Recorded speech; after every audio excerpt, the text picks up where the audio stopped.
A long time ago, but never, and now at the same time, there was nothing. Just nothing. But out of nowhere, there was an explosion. Now, this could have been God. This could have just been the natural way of things. Not sure. But we have named this event the Big Bang. But something with that much power can't just go. It has to be. And so, planets, stars, atoms, all of it was created. And so, about 4.6 billion years ago, our planet was formed. Now, it's not known just how old life is, but paleontologists say about 3.7 billion years ago. See, the first life was actually cells. It was just tiny, like, you couldn't even see them. Our DNA allows cells to copy itself. So, 700 to 800 million years ago, our cells evolved into the first thing, sponges. It's kind of weird, but sponges were the first thing to actually form. Then the Cambrian explosion happened. While not being an actual explosion, it was a period of life where rapid evolution took place. Most of it happened on the sea floor, since that's where all the food was. Sea creatures began rapidly evolving. Worms were actually the very first predators, since they had a big shell. So, for cephalopods to live, they needed to go somewhere, especially since a new predator was here. It was a 3-foot-long, armor-covered shrimp. It's kind of weird that a shrimp was the mighty predator, but it was. So how did the cephalopods escape the wrath of these shrimp? Well, they just swam up. But how did they do this? The technology to swim up did not really exist yet. It comes from this little dude named the Monoplacophora, which evolved something very, very important: shells. The thing about cephalopod shells is that they serve a far greater purpose than protecting them. They provide buoyancy. And so when worms or shrimp or whatever else try to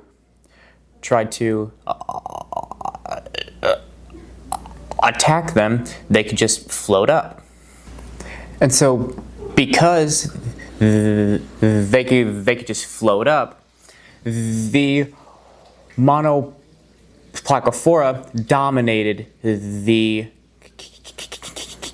Cambrian fauna, which was the earlier part of the Cambrian period.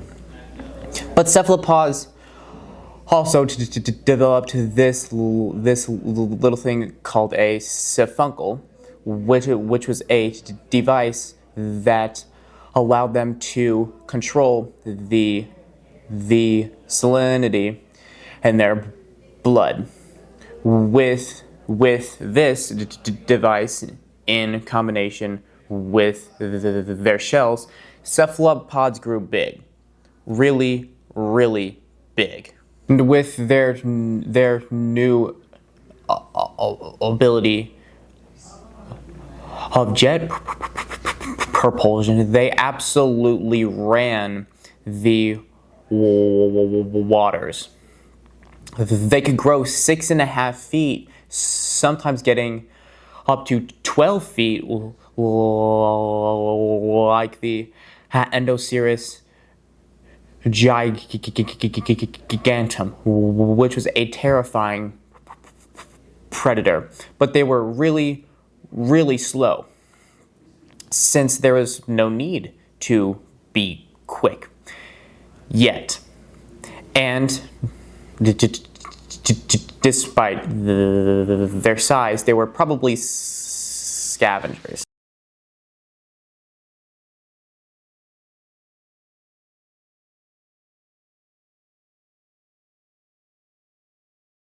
See, the thing about fish is that they are vertebrates, and vertebrates have bones, and bones are really, really good at breaking stuff.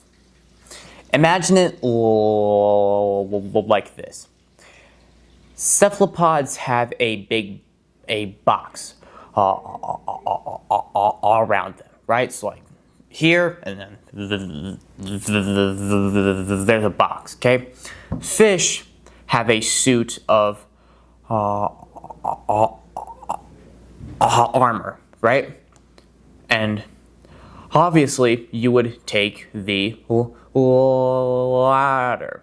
With bones comes jaws. That means sharks and fish. Fish who had armor. I mean, what is this? What do you do against this swimming at you at like 40 miles per hour? See, natural selection was actually in favor of these streamlined and quick fish. However, the earlier mentioned coiled shells were damn near impossible to actually bite through. And so the fish versus cephalopods race began, and it's still very much going on to this day.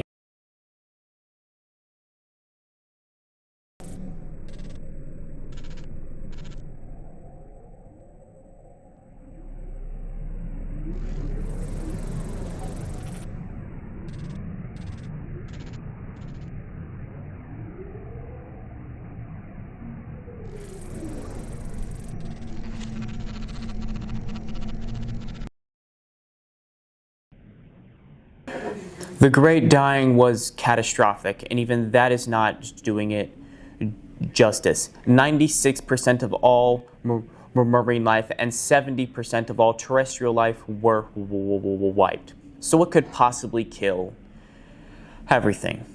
Well, volcanoes. Yeah, it's actually pretty simple. Volcanoes in modern-day Siberia erupted and released a bunch of nasty stuff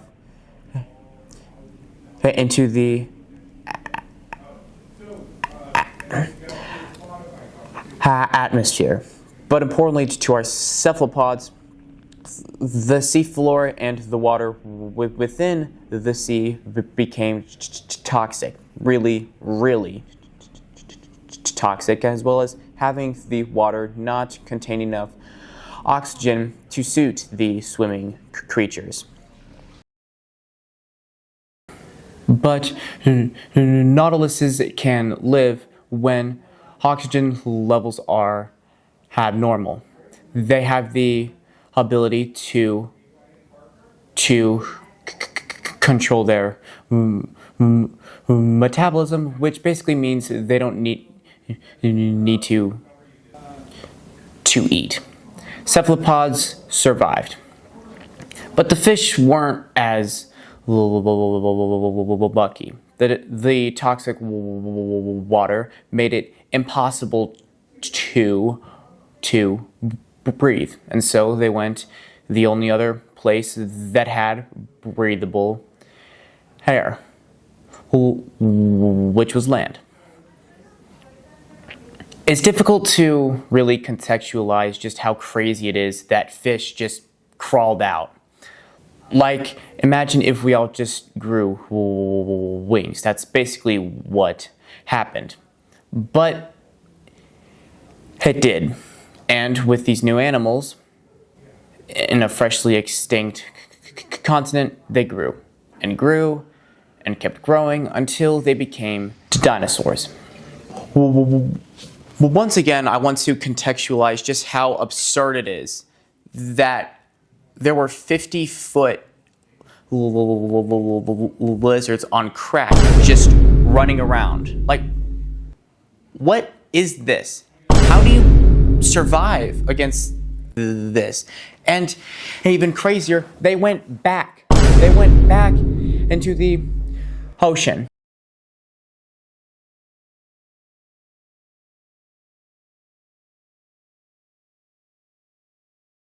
But ribs and shells would not save the ammoninoids.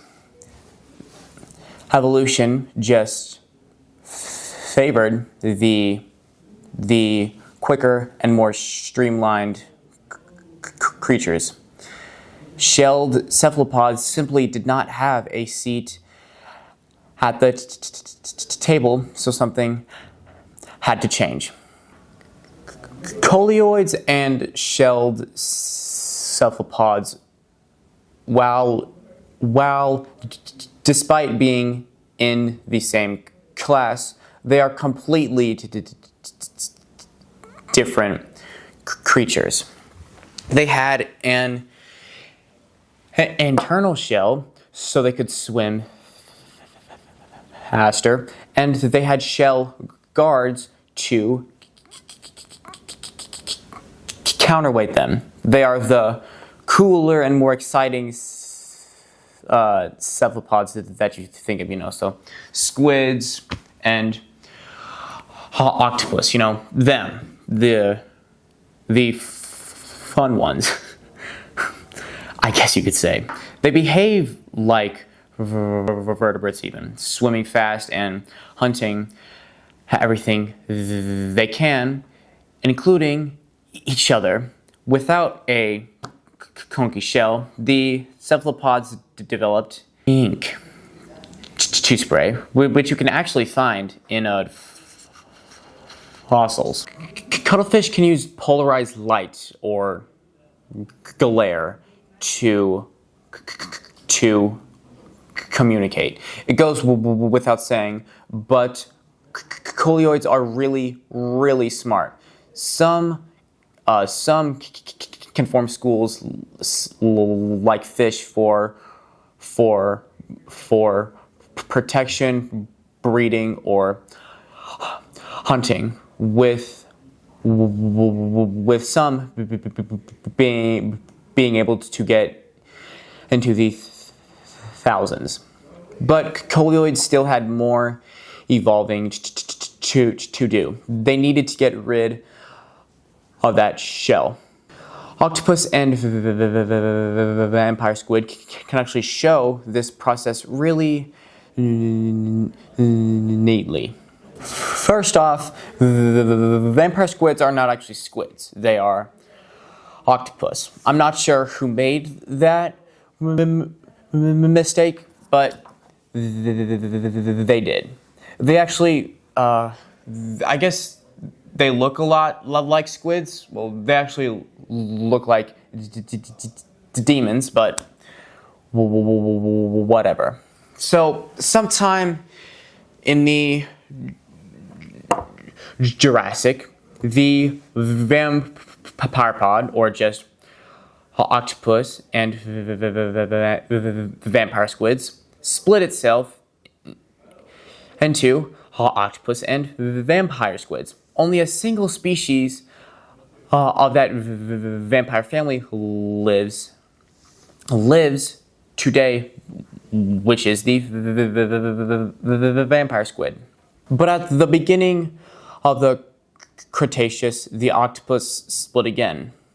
One into the Sirena, which is a deep sea species that no one has ever seen, as well as another called the Incirate, which is the octopus that we think of when we think of an octopus. See, Incirate have no cirri, no pen. This really makes them separate from squids.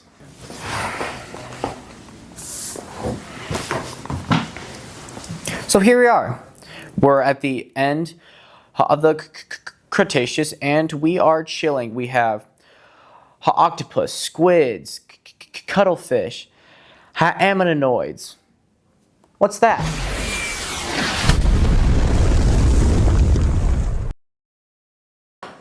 The meteor. We all know what it is. A big rock from space came down and just boomed everything. But that's really not true.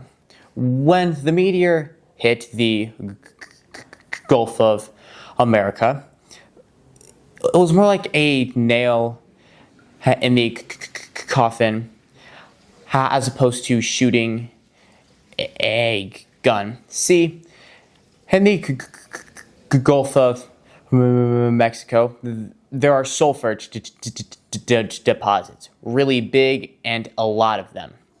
So when they were hit, they released sulfur and a bunch of really nasty chemicals into the atmosphere. And so that, along with a decline of populations for a while, is what killed everything. For 10 million years, the Earth's surface was scorching hot.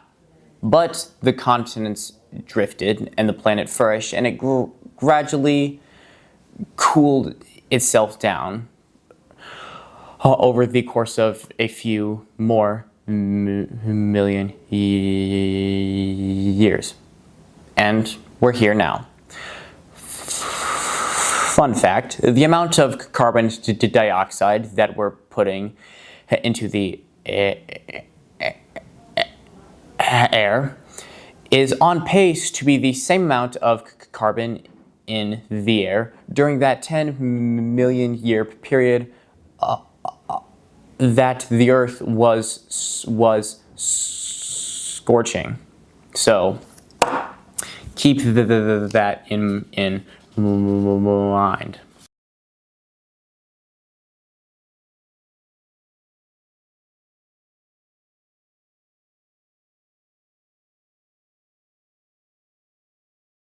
There are several reasons for coleoids returning to shallower waters. It could be the return of cooled temperatures, it could be their intelligence, or something else.